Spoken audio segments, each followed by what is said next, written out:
Hello friends, આજે આપણે બનાવીશું રવાના ઢોકળા. તેના માટે આપણે 1 વાટકી સૂજી લઈશું. એટલા જ માત્રામાં આપણે થોડું મીડિયમ ખાટું દહીં લઈશું અને થોડી માત્રામાં આપણે રિફાઇન્ડ ઓઇલ નાખીશું. આ બધાને મિક્સિંગ જારમાં થોડું પાણી નાખીને મિક્સ કરી લઈશું. આવી જ રીતે આપણે આટલું પાતળું બેટર રાખવાનું છે.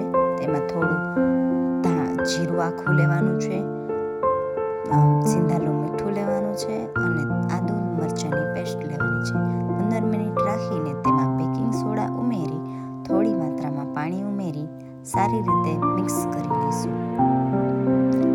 આ બેટરને આપણે ઓઇલથી ગ્રીસ કરેલી પ્લેટમાં નાખીશું.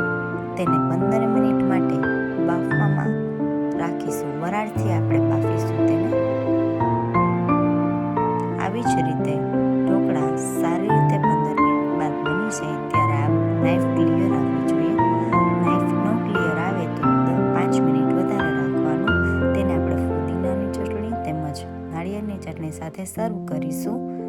આવા જ સરસ ફ્લફી ઢોકળા તૈયાર છે, જે ઇન્સ્ટન્ટ અને થોડી જ વારમાં બની જાય છે. આવી જ રેસીપી જાણવા માટે સબસ્ક્રાઈબ કરો.